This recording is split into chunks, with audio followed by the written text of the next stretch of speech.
सागर हमारी सहायता करेगा। उसमें तो शक्तिशाली तथा सुंदर यह गोवर्धन पर्वत है, जो वर्षा का मूल कारण है, जिसे हमें पूजा करनी चाहिए।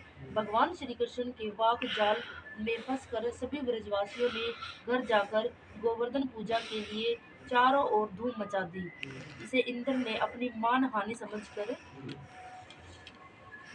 समझकर मेघों को आज्ञा दी कि वे गोकुल में जाकर प्रलयकालीन मूसलाधार वर्षा से पूरा गांव तहस नहस कर दे। पर्वताकार प्रलयकारी बादल ब्रज की ओर उमड़ पड़े। भयानक वर्षा देखकर ब्रजमंडल घबरा गया। सभी ब्रजवासी श्री कृष्ण की शरण में जाकर बोले, हे भगवान इंद्र, हमारी नगरी को डुबोना चाहता है, अब क्या किया जाए। श्री कृष्ण ने सांत्वना देते हुए कहा कि तुम लोग गौओं सहित गोवर्धन की शरण में चलो, वही तुम्हारी रक्षा करेगा। इस तरह ये समस्त ग्वाल बाल गोवर्धन की तराई में पहुंच गए। श्री कृष्ण ने गोवर्धन को कनिष्ठा उंगली पर उठा लिया।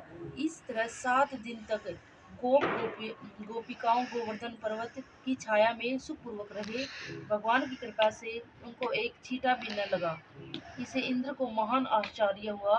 तब भगवान की महिमा को समझकर तथा अपना गर्व नष्ट जानकर वह स्वयं ब्रज गया और भगवान कृष्ण के चरणों में गिर गया और अपनी मूर्खता पर महान पश्चाताप किया। 7वें दिन भगवान ने गोवर्धन को नीचे रखकर इसी भांति प्रति वर्ष गोवर्धन पूजा करके अन्नकूट उत्सव मनाने की आज्ञा दी।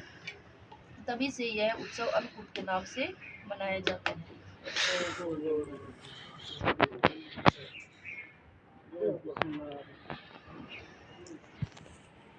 कहा, वे तीनों राक्षस इन 3 सेनापतियों नंदी, गणेश जी तथा स्वामी कार्तिकेय को देख क्रोधित हो कुश्ती लड़ने के लिए दौड़े।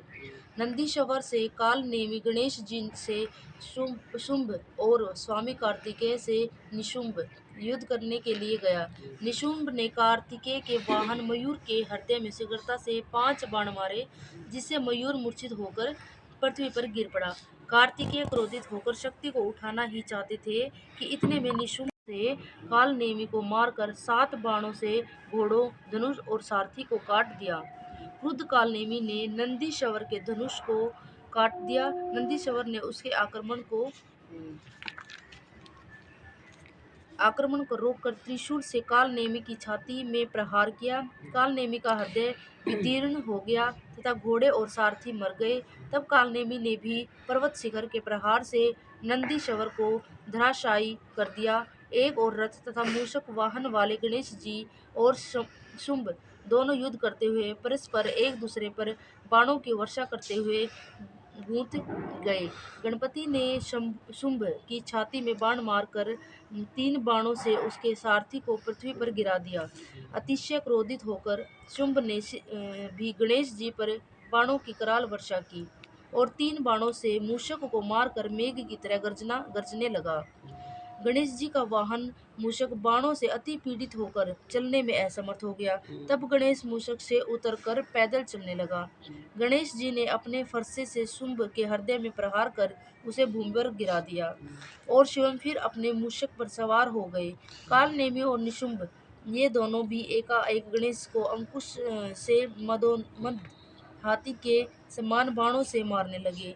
गणेश जी को कष्ट में देख असंख्य भूत गणों को साथ ले पराक्रमी वीरभद्र शीघ्रता से दौड़कर वहां आए।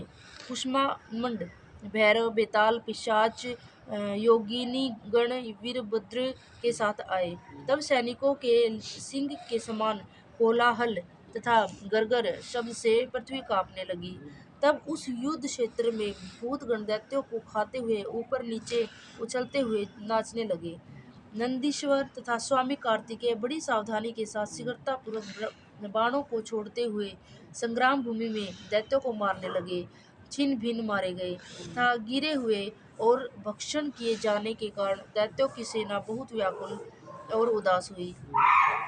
अपनी सेना का क्षय देखकर ऊंची ध्वजा वाले रथ पर सवार होकर बलवान जलंधर शिव गणों के सम्मुख आया।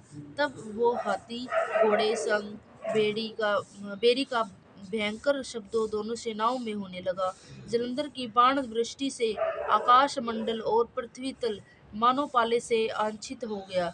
जलंधर गणेश जी पर 5 नंदीश्वर पर 9 वीरभद्र के ऊपर 20 बाण छोड़कर मेघ के समान गरजने लगा। तब सिगर ही षडानन ने जलंधर को अपनी शक्ति से मारा। उसके संधान से उसे कुछ घबराहट हुई। क्रोधित होकर जलंधर ने स्वामी कार्तिकेय को गदा के अज्ञात से पृथ्वी पर गिरा दिया। नंदीश्वर को भी उसी तरह शीघ्रता से पृथ्वी पर गिरा दिया। तब गणेश जी ने क्रोधित होकर उसकी गदा को फरसे से काट दिया। वीरभद्र ने जलंधर को 3 बाणों से और 7 बाणों से घोड़ों, ध्वजा, धनुष, शस्त्र को काट दिया। जब जलंधर ने अपनी अति प्रचंड शक्ति से गणेश जी को गिरा दिया और स्वयं दूसरे रथ पर चढ़ गया, वीरभद्र ने ऊपर क्रोधित होकर रण में आया। तब सूर्य के समान मान दोनों वीर परस्पर युद्ध करने लगे। वीरभद्र ने बाणों से उसके घोड़ों को मार गिराया।